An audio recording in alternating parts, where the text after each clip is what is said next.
va préparer un fish and chips en honneur aux Jeux Olympiques de Londres. Le fish and chips, c'est un poisson à la base du cabillaud, pané, frit, des frites, une sauce tartare. Donc une sauce tartare de base, c'est des câbles et cornichons, de l'oignon, du persil. Nous, on va mettre à la place du citron vert, du chili pepper et du gingembre.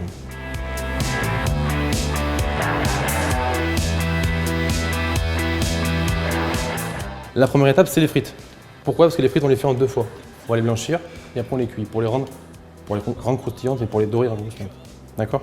Donc la frite, c'est tout simple. Pomme de terre binge, de préférence. Taillée à sa convenance. Donc on peut éplucher les pommes de terre, on peut laisser comme ça, on peut les tailler indirectement.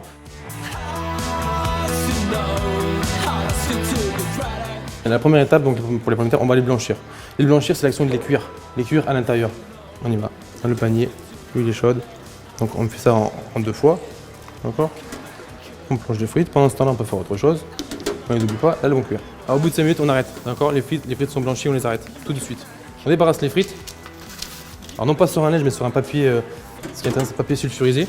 D'accord? Qu'elles ne collent pas. Elles sont là. Elles sont cuites à l'intérieur. Les frites sont blanchies à 160 degrés. D'accord?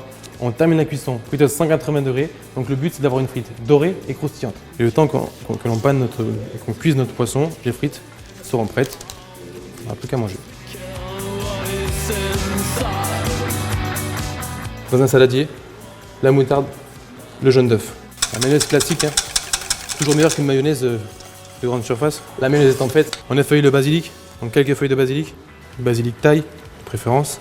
Donc on rajoute du citron vert, on zeste le citron vert d'une micro-plaine, d'une râpe, hein, tout simplement, dans la mayonnaise. D'accord? Le basilic, tout simple, hein. Tout simple, c'est haché, ciselé et haché, grossièrement, pour qu'on retrouve un peu les morceaux dans la mayonnaise. Pour le piment, donc c'est pas des piments très forts, hein, c'est des petits piments oiseaux, pas non plus en abuser. Coupe très fin, donc là on va le couper un peu plus fin parce que quand on va tomber dessus, ça sera un peu plus fort en bouche. C'est une sauce où il doit y avoir du peps, hein. Voilà, tout simplement, on le hache. Mélanger tout de suite dans la sauce. Donc on épluche un peu le gingembre parce qu'on ne met pas la peau. Et pareil, hein, même titre que le basilic et le piment, émincé et haché. D'accord, donc le gingembre on le rajoute à la sauce. On brasse la sauce avec tous ces petits éléments à l'intérieur qui sont plus ou moins un peu grossiers dedans. La sauce est finie.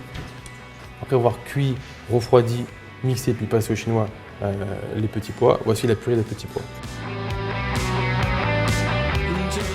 Alors la pâte à tempura, qu'est-ce que c'est? C'est de l'eau froide, glacée et de la farine, tout simplement. D'accord? Mixé avec un mixeur quelconque, salé, puis mon espelette. Tour de moulin à poivre, la pâte à tempura. Donc on enrobe le poisson dans la pâte à tempura. Et ce poisson-là, on va venir le déposer dans la graisse. Au même moment où on le dépose, voilà. En fait, on met un peu de cette pâte. L'idée, c'est vraiment d'avoir quelque chose de croustillant. Donc le poisson est frit. On sale le poisson. Nous avons tous les ingrédients réunis. Il ne reste plus qu'à dresser. Alors la purée, les petits pois, le fish and chip. D'accord, les petits pois frais. Alors simplement blanchis dans de l'eau très chaude. On dispose un petit peu autour. On les laisse croquants.